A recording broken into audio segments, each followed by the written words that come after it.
المنار المنار المنار المنار المنار المنار المنار المنار اے امین علم و فن، اے حکمتوں کے انجمن، تجھ پہ نازاں ہے چمن، تجھ پہ نازاں ہے چمن۔ السلام علیکم ورحمۃ اللہ وبرکاتہ۔ الحمد للہ وکفی وسلام علی عبادہ الذین اصطفی۔ آج مقدمہ شیخ عبدالحق محدث دہلوی رحمہ اللہ کا 22واں درس ہے۔ گزشتہ درس میں ہم نے فصل صوم فی الشاذ والمنکر والمعلل والاعتبار اس کی ہم نے ابتدا کی، اور اب یہ تیسری فصل چل رہی ہے، اور ہم نے شاذ پہ گفتگو کی کہ شاذ کسے کہا جائے گا، دونوں لغوی اعتبار سے بھی ہم نے بات کی، اور ساتھ میں اصطلاحاً شاذ کسے کہا جاتا ہے وہ بھی ہم نے تفصیل کے ساتھ یہاں بیان کیا۔ ما روی مخالفاً لما رواہ الثقات، شاذ ہم نے اصطلاحاً اس حدیث کو کہا جس کو روایت کیا گیا ہو مخالفت میں اس روایت کے جس کو ثقہ یا ثقات راوی جو ہے جنہوں نے آلریڈی روایت کیا ہو، تو ثقات کے مخالفت میں اس سے متضاد، ثقہ کی روایت سے متضاد اگر کوئی روایت کرے تو اس راوی کو اس کی روایت کو ہم شاذ کہتے ہیں، اور شاذ راوی جو ہے، شاذ روایت جو ہے، اس کو ضعیف کی کیٹیگری میں شمار کیا جاتا ہے۔ آپ کو یاد ہونا چاہیے کہ گزشتہ درس میں ہم نے اس کی جب تفصیل کی تو ہم نے کہا اصل میں یہ ثقہ اور اوثق کے درمیان مخالفت ہوتی ہے۔ جب ثقہ روایت کرے اوثق کی مخالفت میں تو ثقہ روایت لی جائے گی یا اوثق روایت لی جائے گی اور ثقہ کی روایت کو چھوڑ دیا جائے گا، اور جو ثقہ کی روایت ہے اس کو شاذ کہا جائے گا، اور اوثق کی روایت جو ہے اس کو ہم محفوظ کہتے ہیں، معروف کہتے ہیں، محفوظ کہتے ہیں۔ اب ثقہ اور اوثق ان دو کے درمیان جو اختلاف ہے اس کی بنیاد پر ہم نے یہ کہا تھا کہ شاذ کی دو صورتیں ہو سکتی ہے، ایک تو متن میں اور دوسری سند میں، اور یہ بھی کہا ہم نے کہ اگر ثقہ مخالفت نہ کرے بلکہ ایک ضعیف راوی مخالفت کرے تو وہ مردود ہوتی ہے، اور یہ بھی ہم نے کہا کہ ثقہ اور اوثق میں ترجیح دی جاتی ہے۔ ترجیح ہم کچھ اعتبارات سے دیتے ہیں، جس میں حفظ کا معاملہ ہے، جس میں ضبط کا معاملہ ہے، یا کثرت عدد کا معاملہ ہے، تو یہی وجوہات بنتی ہے، یا اس کے علاوہ جو دوسری وجوہات ہے ترجیح کی، ان کی بنیاد پر ہم ترجیح دیتے ہیں اور ہم ثقہ کی روایت کو چھوڑ دیتے ہیں اور اوثق کی روایت کو ہم لیتے ہیں۔ تو بہرحال دونوں ثقہ اور اوثق اصل میں مقبول راوی ہوتے ہیں، لیکن ترجیح جو دی جاتی ہے وہ اوثق کو دی جاتی ہے جو سب سے زیادہ ثقہ ہو۔ تو وہ تعداد کی بنیاد پر بھی ہو سکتا ہے کہ 2 یا 3 ثقہ مل کر کوئی بات کہے اور ایک ثقہ ان کی مخالفت کرے تو 2-3 لوگوں کی بات لی جائے گی اور ایک کی بات کو نہیں لیا جائے گا۔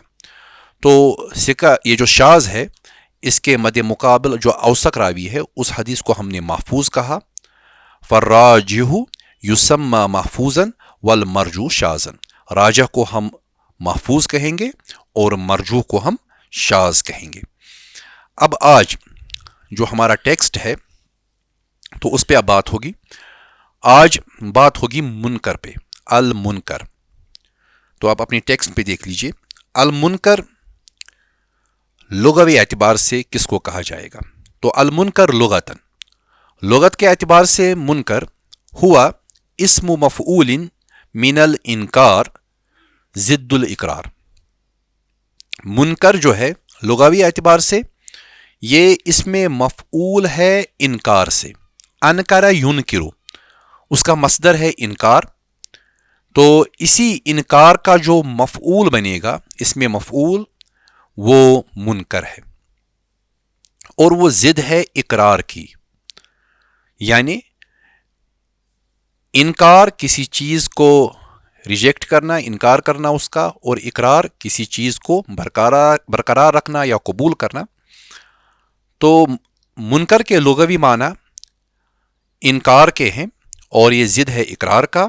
هو المجہول وغیر المعروف، تو یہ مجہول کو بھی کہتے ہیں منکر، یعنی وہ جو معروف نہ ہو، جو جانا پہچانا نہ ہو. تو مجہول جو جہل میں ہو، جو جانا پہچانا نہ جائے، اس کو آپ مجہول کہتے ہیں. تو ایک معنی منکر کے مجہول بھی ہے لغوی طور پر. میں اصطلاحی بات نہیں کر رہا ہوں، میں یہاں پر لغوی اعتبار سے بات کر رہا ہوں. المنکر اصطلاح، اصطلاح کے اعتبار سے منکر کسے کہیں گے؟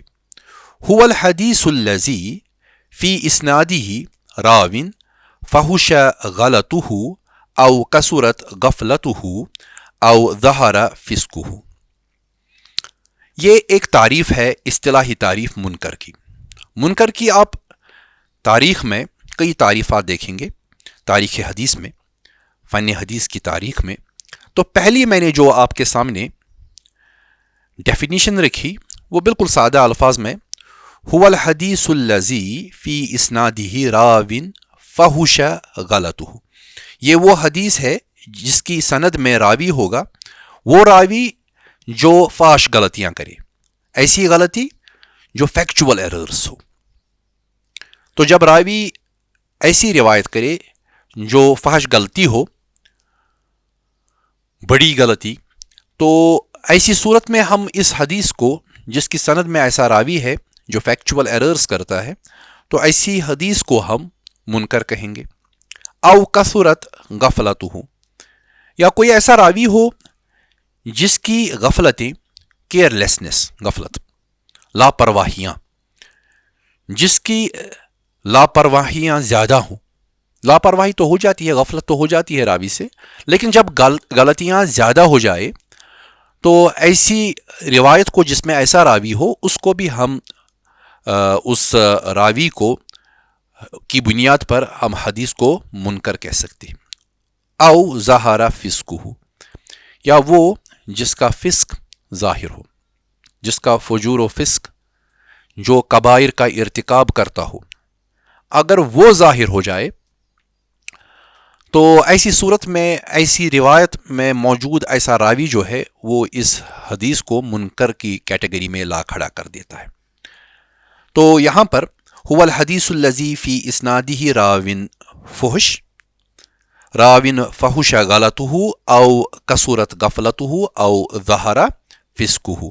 تو یہ تین صورتیں کہ فاش غلطیاں کرتا ہو اور اس کی غفلتیں زیادہ ہو یا اس کا فسق ظاہر ہو، تو ایسی روایت کو ہم منکر کہتے ہیں. یہ ایک ڈیفینیشن ہے. تاریخ جو ہماری فن حدیث کی ہے، ایک دور میں ایسی حدیث کو، یا کچھ محدثین ایسی حدیث کو منکر کہتے تھے. اب دوسرا دیکھ لیجئے، المنکر، اس کی دوسری ایک تعریف ہے، حدیث رواہ الضعیف مخالفا لمن ہوا ارجح منہ. وہ حدیث جس کو روایت کیا ہو ضعیف نے، مخالفاً یعنی مخالفت میں، لمن ہوا ارجح منہ، اس کے جو اس کی مخالفت میں جو اس سے راجح ہو. تو ضعیف سے راجح کون ہوتا ہے؟ وہ جو صحیح ہو، ثقہ ہو. جب ضعیف راوی ثقہ کی مخالفت کرے تو ایسی حدیث کو ہم، ایسے ضعیف حدیث کو ہم منکر کہتے. تو دوسری ڈیفینیشن ہماری یہ ہے. ابن حجر العسقلانی رحمہ اللہ، انہوں نے اس تعریف پہ اعتبار کیا کہ وہ ضعیف راوی جو روایت کرتا ہو ثقہ راوی کی مخالفت میں، ایسے ضعیف راوی کا دیکھ لیجئے دل اور کلیجہ کتنا مضبوط ہے کہ وہ ثقہ کی مخالفت کرتا ہے خود تو ضعیف.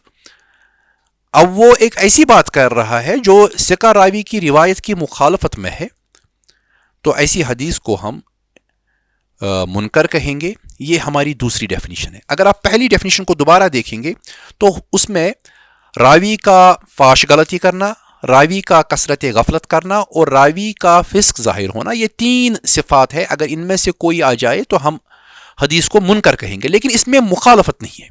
غور سے دیکھ لیجئے کہ اس میں مخالفت نہیں ہے پہلی والی سند میں, پہلی والی تعریف میں. اور دوسری تعریف جو ہے اس میں سمپلی لکھا ہے کہ حدیث رواہ ضعیف, وہ حدیث جس کو روایت کیا ہو ضعیف نہیں, یعنی وہ غلطیاں بھی کر سکتا ہے, وہ غفلتوں کا شکار بھی ہو سکتا ہے, یا وہ فسق کا بھی شکار ہو جائے گا. تو ایسی صورت میں ہم کہہ سکتے کہ یہ راوی ضعیف ہے. تو کلیئر. لیکن ساتھ میں دوسری تعریف میں ایک اور صفت ہے, وہ مخالفت کرتا ہے. خالی وہ ضعیف نہیں ہے بلکہ اتنا مضبوط راوی ہے کہ ایک تو ضعیف ہے اور ساتھ میں مخالفت کرتا ہے کس کے؟ لمن ہوا ارجہ منہ, جو اس سے راجہ ہو, جو اس سے مضبوط ہو, یعنی ضعیف نہیں بلکہ ثقہ راوی ہو. تو ابن حجر الاسقلانی نے دوسری تعریف کو ترجیح دی ہے اور وہ اسی پہ اعتبار کرتے ہیں اور اسی کے مطابق وہ منکر کہتے ہیں ان احادیث کو جن میں ایسا راوی موجود ہو جو ضعیف ہو اور وہ مخالفت کرتا ہو. تو اب تیسری جو تعریف ہے, میں نے اس پہ تیسرا نمبر نہیں لگایا ہے. کیوں نہیں لگایا ہے وہ آپ کو ابھی پتا چلے گا. تو تیسری تعریف ہمارے پاس صاحب کتاب کی تعریف ہے جو آپ کی کتاب میں لکھی ہوئی ہے. وہ عبدالحق محدث دہلوی رحمہ اللہ کی تعریف ہے. المنکر حدیث رواہ ضعیف مخالفا لمن ہوا اضعف منہ. منکر وہ حدیث ہے جس کو روایت کیا ہو ضعیف نے, یعنی وہ روایت, وہ حدیث, اس کا راوی جو ہے وہ ضعیف ہے اور وہ ایسا بندہ کہ ضعیف ہے مخالفاً, اور وہ مخالفت میں روایت کرتا ہے یا روایت کی ہو لمن ہوا اضعف منہ, اس راوی کے جو اس سے زیادہ ضعیف ہے. اسی لیے اگر آپ غور سے دیکھیں گے میں نے اضعف کو ریڈ کلر میں لکھا ہے. اس سے پہلے والی جو تعریف تھی جس کو ابن حجر نے پسند فرمایا ہے اس میں نے ارجہ جو ہے وہ ریڈ کلر میں لکھا ہے. اضعف اور ارجہ, ان دو الفاظ میں اختلاف ہے. ابن حجر اور پوسٹ ابن حجر پیریڈ میں اگر آپ علماء کو دیکھیں گے تو وہ وہی کہتے ہیں جو ابن حجر الاسقلانی رحمہ اللہ کہتے ہیں. اور یہاں ہمارے صاحب کتاب جو ہے, ہمارے ماتن جو ہے عبدالحق محدث دہلوی رحمہ اللہ, وہ کہتے ہیں حدیث رواہ ضعیف, وہ حدیث جس کو روایت کیا ہے وہ ضعیف نے, مخالفاً مخالفت میں لمن ہوا اضعف منہ, اس راوی کے جو اس سے زیادہ ضعیف ہے. تو اس بنیاد پر یہاں پر جو یہ تعریف ہے اس کو آپ اس طرح کہہ سکتے ہیں کہ یہ تفرد ہے ہمارے صاحب کتاب کا, ہمارے ماتن کا, کیونکہ کہیں اور ہمیں اس طرح سے منکر کی تعریف نہیں ملتی ہے. منکر کی تعریف ہم نے 2 بتائی آپ کو, یہی معروف 2 تعریف ہیں. ایک تعریف تو وہ جس میں آپ دیکھتے ہیں کہ راوی فاش غلطیاں کرتا ہو, راوی کا یہ فسق جو ہے وہ ظاہر ہو, یا راوی کی غفلتیں زیادہ ہو, اس میں مخالفت نہیں ہے. اور دوسری تعریف میں ہم نے دیکھا کہ ایک ضعیف راوی ثقہ کی مخالفت کرے. تو یہ 2 تعریفات ہیں ہمارے پاس جو چلتی ہے, جو علم حدیث میں جن کا ایک مقام ہے. اب جو یہاں پر ہے تیسری تعریف جو ہمارے صاحب کتاب کہہ رہے ہیں, یہ اصل میں ان کا تفرد ہے. تفرد اٹ از سم تھنگ جس کو آپ یونیک کہہ سکتے ہیں, جس میں یہ اکیلے ہیں اور ان کی ایک انوکھی تعریف ہے.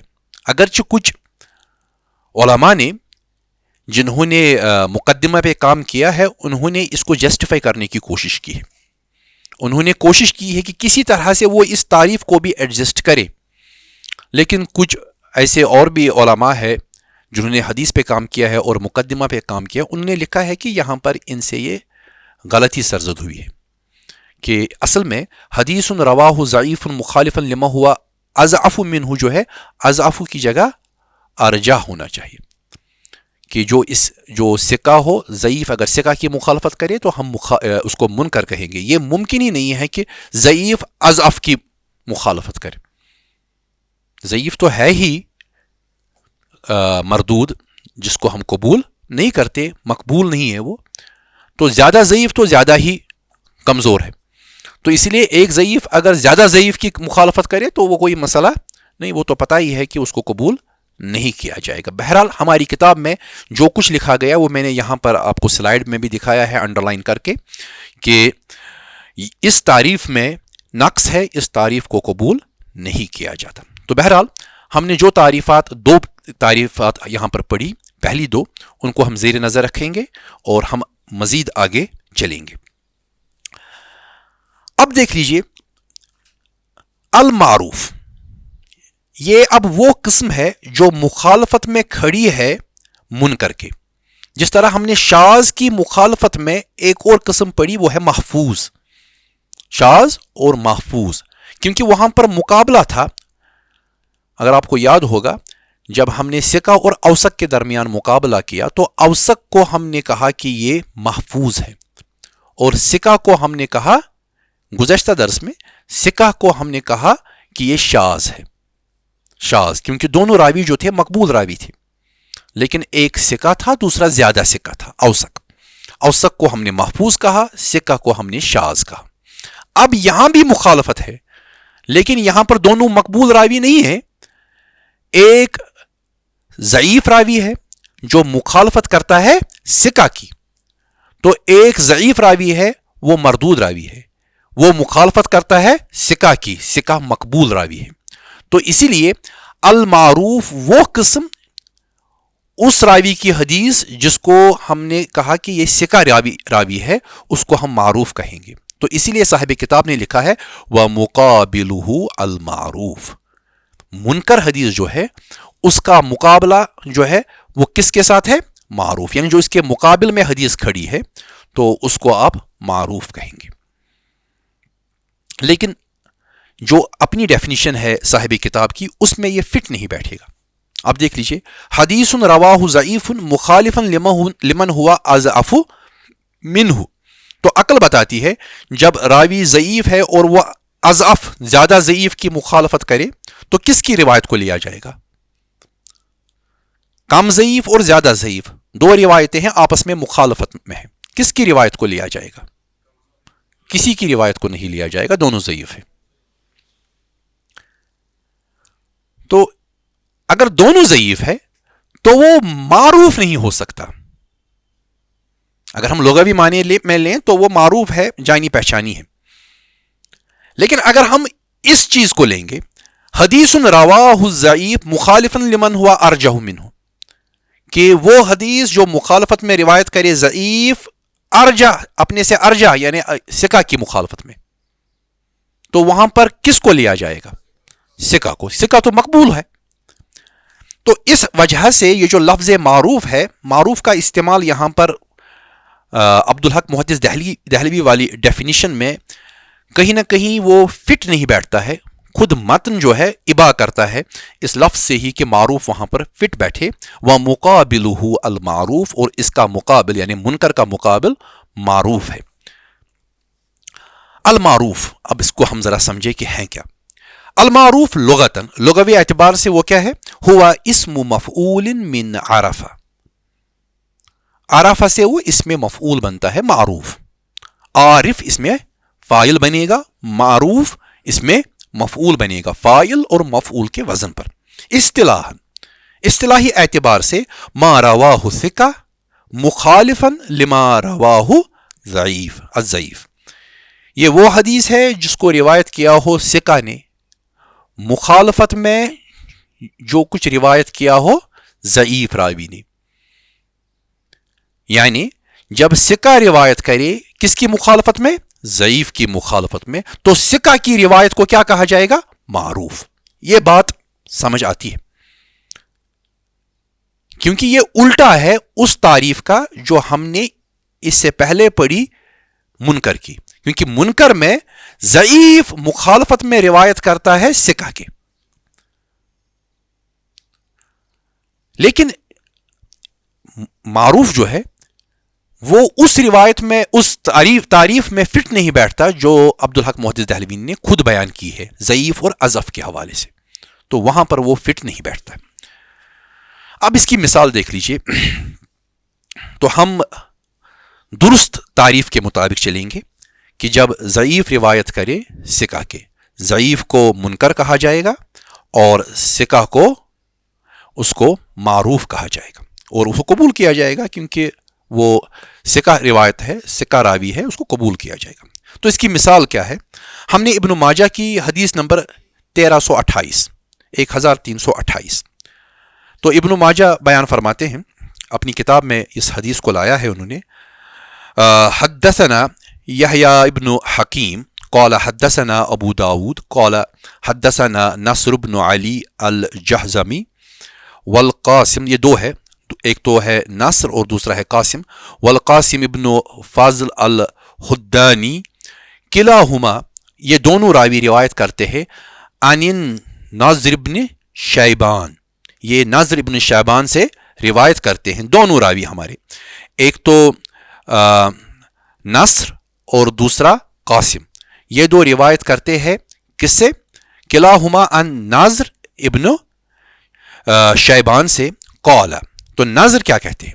غور سے دیکھ لیجئے، ناظر ابن شیبان کہتے ہیں قال لقیت، میں ملا ابا سلمۃ ابن عبد الرحمن، میں ابو سلمہ ابن عبد الرحمن سے ملا، ٹھیک، فقلت، پس میں نے کہا، حدثنی بحدیث، مجھے بیان کیجئے حدیث، سمعتہ، جو تو نے سنی، جو آپ نے سنی، من ابی کا، اپنے باپ سے، یذکرہ فی شہر رمضان، جو وہ بیان کرتے ہیں رمضان کے مہینے کے بارے میں، قال نعم، نے کہا بالکل ہاں، حدثنی ابی، مجھ سے بیان کیا میرے باپ نے۔ ذرا پہلے اس سند کو سمجھ لیجئے، ناظر کہتے ہیں کہ میں ملا ابو سلمہ ابن عبد الرحمن سے، اور میں نے کہا اس کو کہ مجھے آپ بیان کیجئے وہ حدیث جو آپ نے سنی ہے اپنے باپ سے۔ ان کے باپ کا نام کیا ہے؟ ابو سلمہ کے باپ کا نام، ابو سلمہ کے باپ کا نام عبد الرحمن ہے، کیونکہ ہمارا نام جو ہے مکمل لکھا ہے عبد الرحمن، اور ان نے کہا کہ وہ عبد الرحمن یہ حدیث بیان کرتے تھے رمضان کے مہینے کے بارے میں۔ اب ہمارا بھی انشاءاللہ رمضان قریب ہے، تو اس کے بارے میں وہ یہ حدیث بیان کرتے تھے، تو انہوں نے کہا ہاں مجھ سے بیان کیا، قال نعم حدثنی، مجھ سے بیان کیا ابھی، میرے باپ نے۔ تو اس کا مطلب یہ ہے کہ ابو سلمہ نے یہ حدیث کس سے سنی تھی؟ اپنے باپ عبد الرحمن سے۔ تو حدیث کیا تھی؟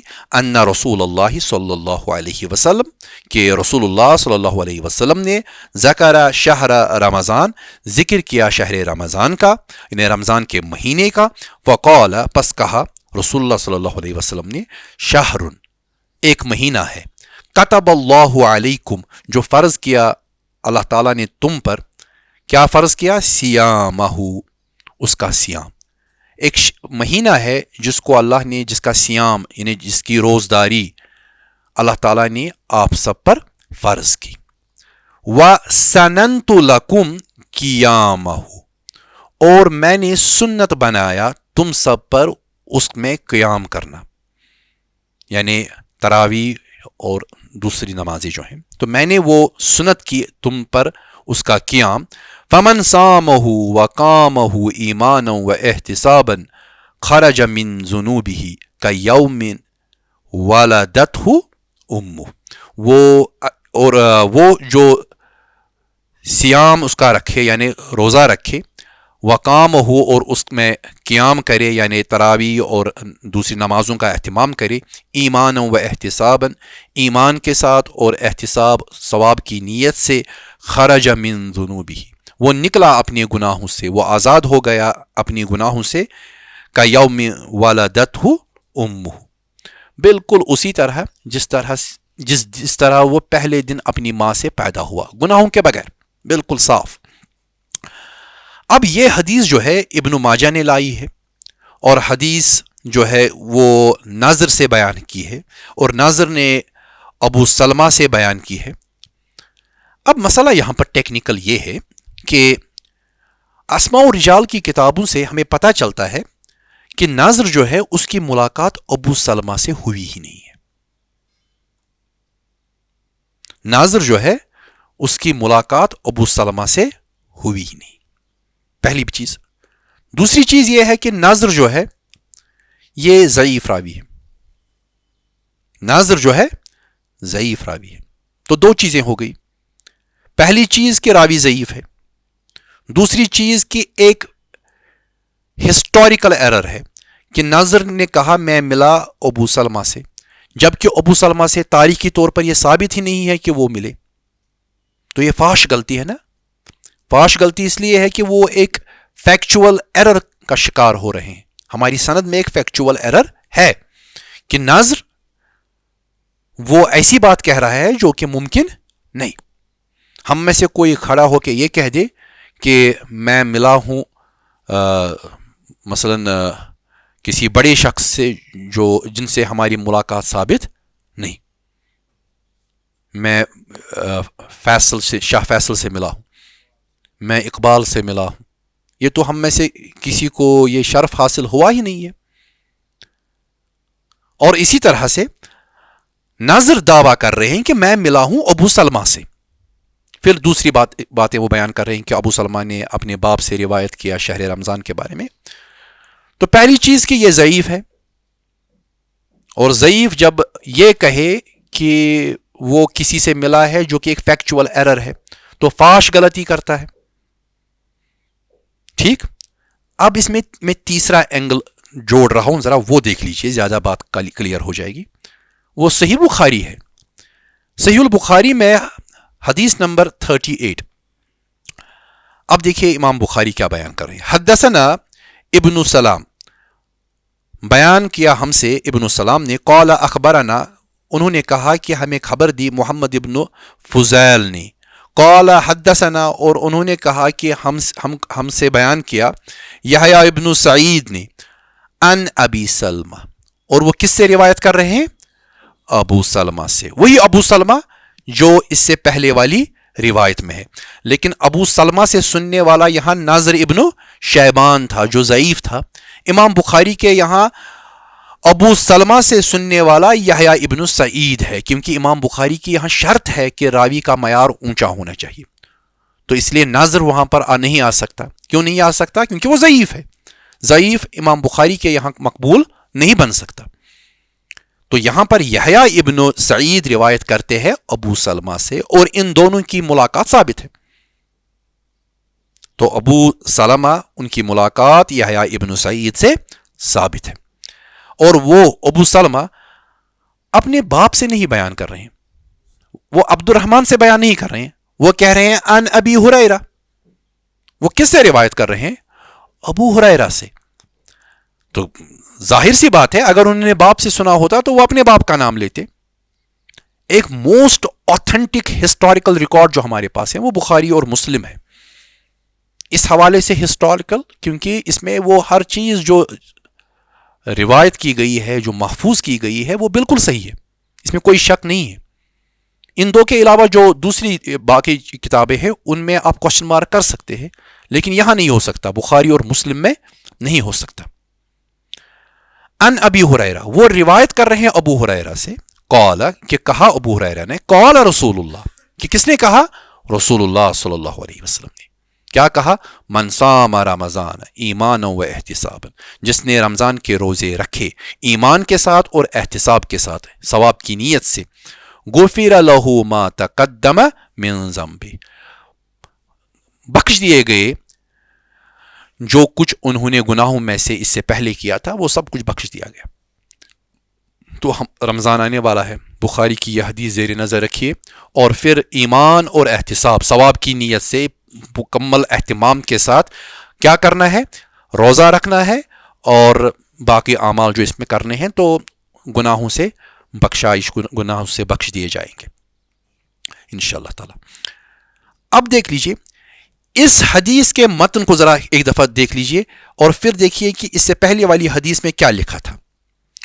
یہ لکھا تھا کہ ان رسول اللہ صلی اللہ علیہ وسلم ذکر شہر رمضان فقال شہر کتب اللہ علیکم سیامہ وسننت لکم قیامہ، اور میں نے سنت کیا تمہارے لیے اس میں قیام کرنا.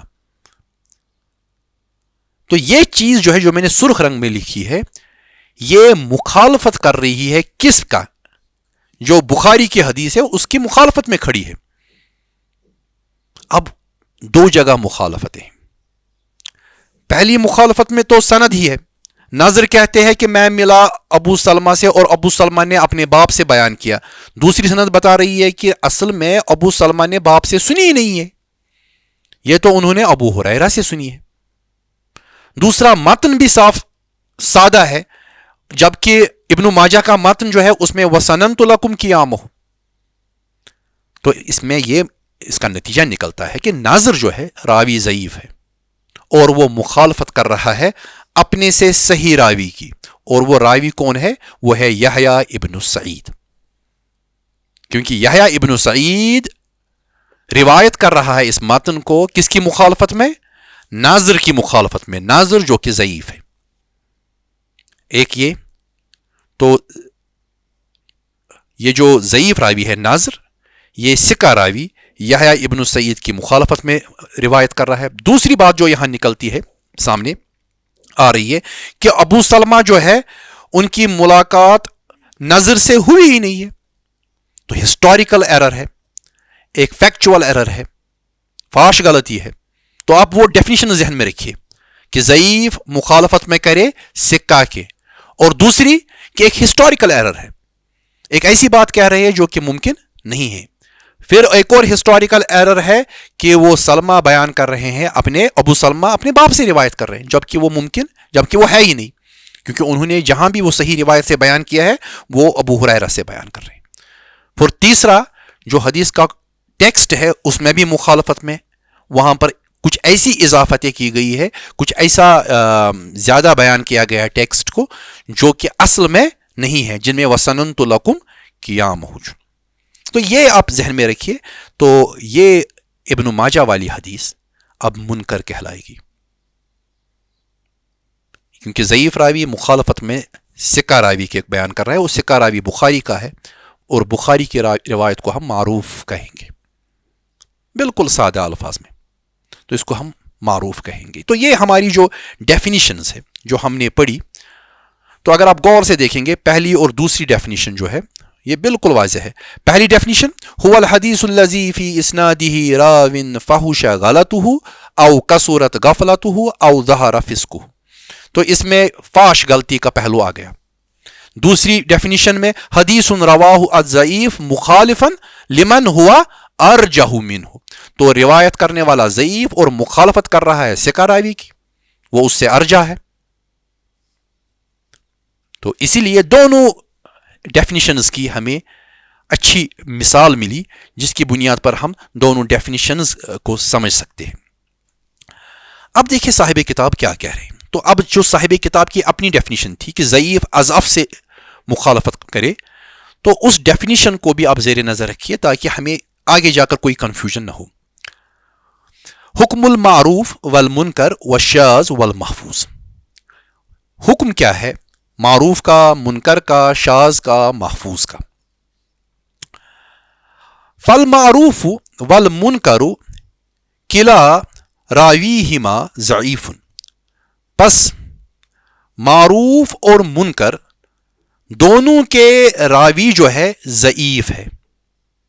ایسا معاملہ ہے کیا معروف کا راوی ضعیف ہے؟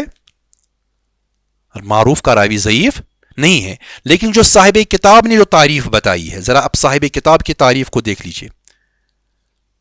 وہ بتا رہے ہیں حدیث رواہ ضعیف مخالفا لمن ہوا اضعف منہ.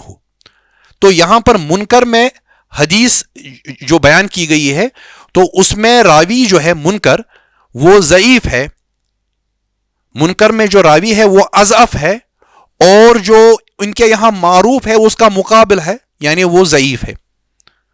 تو صاحب کتاب کے مطابق منکر اور معروف دونوں کے راوی جو ہے ضعیف ہے, ایک ضعیف اور دوسرا اضعف.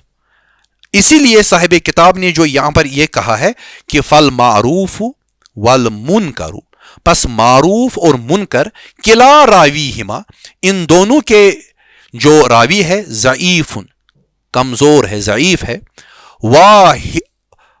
واحدہما, ان دو میں سے ایک اضعف من الاخر, ایک دوسرے سے زیادہ ضعیف ہے. تو صاحب کتاب کے مطابق یہ ٹھیک ہے, لیکن ہم نے کہا کہ یہ مسئلہ صحیح نہیں ہے. ہم یہ کہیں گے کہ معروف کا راوی ثقہ اور منکر کا راوی ضعیف ہے. تو اسی لیے ہاں ثقہ راوی جو ہے وہ ارجح ہے ضعیف راوی کے مد مقابل. وفی الشاذ والمحفوظ, جو ہم نے گزشتہ درس میں شاذ اور محفوظ پڑھا تھا. وفی الشاذ والمحفوظ, شاذ اور محفوظ میں ہم نے کیا پڑھا تھا اگر آپ کو یاد ہوگا, ثقہ اور اوثق کے مد مقابل. ثقہ اور اوثق, اوثق کو ہم محفوظ کہتے ہیں اور شاذ ہم کہتے ہیں ثقہ کو, اس صورت میں جہاں پر وہ مخالفت ہو ثقہ اور اوثق کے درمیان. وفی الشاذ والمحفوظ قوی, اور شاذ اور محفوظ میں دونوں کے راوی جو ہے قوی ہے. ٹھیک, اس میں کوئی شک نہیں ہے. احدہما اقوی من الاخر, دو میں سے ایک زیادہ قوی ہے دوسرے کے مقابلے میں, بالکل صحیح, ایک ثقہ ہے دوسرا اوثق ہے, لیکن کس میں, شاذ اور محفوظ میں. والشاذ, غور سے, والشاذ والمنکر مرجوحان, بالکل صحیح, شاذ اور منکر یہ مرجوح ہے جن پر کسی دوسرے کو پریفرنس دی جائے. مرجوح یعنی ان کو قبول نہیں کیا جاتا ہے. والمحفوظ والمعروف راجحان, محفوظ اور معروف, محفوظ یعنی شاذ کا اپوزٹ, معروف یعنی منکر کا اپوزٹ, دونوں راجح ہے, پریفرڈ ون. تو یہاں ہمیں پتا چلا اگر صاحب کتاب کی ڈیفینیشن لے تو اس ڈیفینیشن کے مطابق آپ ضعیف کو راجح نہیں کہہ سکتے. تو یہاں پر غلطی ہوئی ہے صاحب کتاب سے. ہمیں خامخواہ جسٹیفائی کرنے کی ضرورت کچھ لوگوں نے کیا ہے, انہوں نے پوری ہسٹری کھنگالی ہے اور کوشش کی ہے کہ یہ ثابت کرنے کی کہ عبدالحق محدث دہلوی سے یہاں پر یہ غلطی نہیں ہوئی ہے. لیکن سمپل چیزوں کو آسان بنانا چاہیے, اور شیخ عثیمین رحمہ اللہ نے بہت خوب کہا ہے کہ خامخواہ کی یہ فن میں خامخواہ کی پریشانی اپنے ذہن پہ نہیں لینی چاہیے. خامخواہ آپ اپنے آپ کو پریشان کرے, چیزوں کو مشکل بنائے, نہیں آسان بنائیے. انہوں نے زندگی بھر یہی کام کیا ہے کہ اس میں کوئی تعویل کرنے کی ضرورت نہیں ہے. اگر آپ کہہ رہے ہیں کہ محفوظ اور معروف راجح ہے, ضعیف راجح نہیں ہو سکتا. تو یہ اصل میں ثقہ اور ضعیف کے درمیان ایک کانفلکٹ ہوتا ہے, ایک تضاد ہوتا ہے, جس کی بنیاد پر ہم ثقہ کو ترجیح دیتے ہیں. وہ تو ہے ہی, نیچرل ہے کیونکہ وہ راجح ہے, مقبول ہے, اور ہم ضعیف کو چھوڑ دیتے ہیں. تعریف الثالث للشاذ, شاذ کی تیسری تعریف. تو شاذ ہم نے گزشتہ درس میں پڑھا ہے, اب اس چیپٹر کو یہ کنکلوڈ کرنے کی طرف لے رہے ہیں. تعریف ثالث للشاذ, شاذ کی تیسری تعریف. وبعضهم لم یعتبروا الثقہ ولا المخالفہ, اور ان میں سے بعض یعنی بعض محدثین ایسے بھی ہے جنہوں نے اعتبار نہیں کیا ہے نہ ثقہ کا ہی نہ مخالفہ کا ہی. مثلا ابو یعلا خلیلی ہے, ایک محدث رہے, وہ شاذ کے لیے نہ تو یہ شرط لگاتے ہیں کہ وہ ثقہ ہو, اور نہ وہ یہ شرط لگاتے ہیں کہ اس میں مخالفہ ہو. تو بہرحال یہ کچھ خصوصیتیں رہی ہیں کچھ محدثین کی, وہ اپنی اصطلاح میں کچھ دوسرے میننگز لیتے ہیں. تو یہ اصل میں پوری تاریخ میں تسلسل کے ساتھ جب آپ تاریخ کو دیکھیں گے کچھ چینجز آتی رہی ہیں ٹرمنالوجیز میں, یہ کوئی بڑا مسئلہ نہیں ہے. تعریف آخر للمنکر, اب ہم آئیں گے منکر پہ. پہلے یہ شاذ کی دو اور تعریفات انہوں نے بتائی, گزشتہ درس میں ہم نے اس پہ بات بھی کی ہے. اب آج کی جو ہم نے منکر پڑھی ہے اس کی ایک اور تعریف. وَكَذَلِكَ الْمُنْكَرُ